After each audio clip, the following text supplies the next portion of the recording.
That's okay. It's Tanya talking to Tanya J Miller LLC. You guys know we do life, we do leadership, we do it unapologetically on purpose. That means every day we are trying to help you to figure out how to fit the puzzle pieces of life together so you can do life right and you do it well. So we have been talking about let's not bring that old thing back. Let's not bring that old stuff back. Let's not continue to keep doing the wrong, the food, the extra, the unnecessary, let's stop that.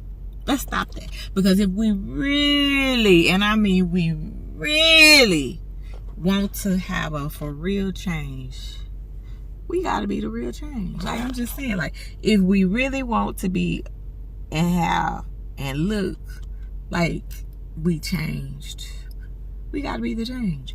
And so I was talking about,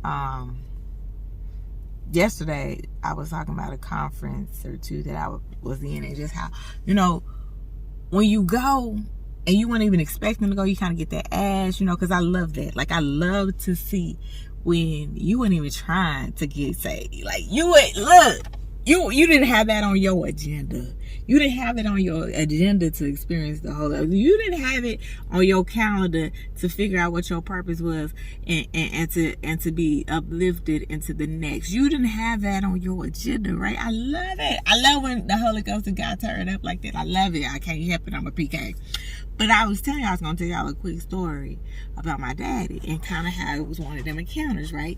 So his sister, his late sister, she passed away before I was even born, so I've never met her, but she was the person that got my daddy saved, Tracy Sanders, and she was like, hey, come go with me. Now you thinking she had never asked before. She had, but she continued to ask, y'all. She continued to ask my daddy, because my dad was in them streets, the apostle, the white was in them streets, y'all. But Tracy didn't give up. She kept asking, right? Hey, come go with me. And it was this one time when he finally said yes, that his life was never the same. The story that I heard, y'all, he was literally doing flips back and forth underneath and over the pews in the church. Listen, we was Baptist, so that means he had a Baptist fit. All them chairs, them pews was gone, because we didn't have chairs back then. All them pews was just what they was, okay? And so yeah, and so I just began to think about that when I was telling you don't go back. Like, he had to make that decision. He had him on a special encounter. He had him some time with God face to face, and he had to ask himself, after I leave this service, am I going to go back to that old thing? Am I going to go back to ripping and running? Am I going to go back to being in them streets, y'all? Because y'all think I'm playing when I'm saying he's in the streets. Listen, let the pastor tell y'all his whole testimony. It ain't mine, so I can't share it like that. But what I would tell you is, he was in them streets. For my auntie that has passed and gone on my mother's side, had even asked and said, she told my mama, don't fool with him. Don't fool with him. He stay in trouble. He stay in trouble. And when my daddy would tell the story about my dear who's passed as well, she would tell him, a car load full of boys ain't headed for nothing but trouble. Say that again, a car load full of boys ain't headed for nothing but trouble. So listen, in order for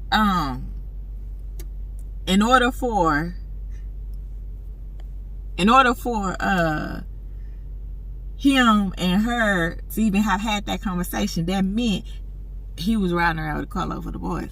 But something happened, something changed when he began to experience God in a new way. When he began to experience him, and his life changed at that time when my late aunt asked him, come and go with me.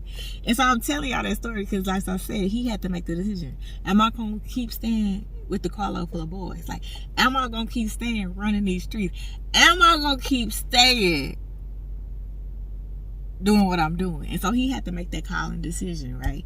And so I had said that because I told you I was going to tell this story about it, because you might have to make that call and decision. And it might not be that you might already know them, but you might have to make that call and decision about them goals that you might be trying to set for 2020. Like, if I said I was going to drop 20,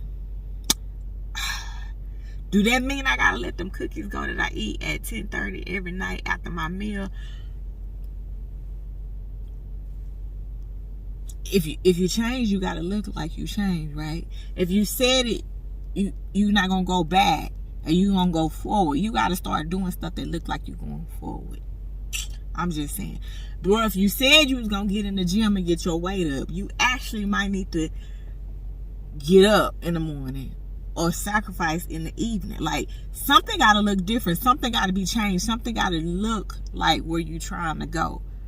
Forward, not backward. I'm just saying, y'all. Like,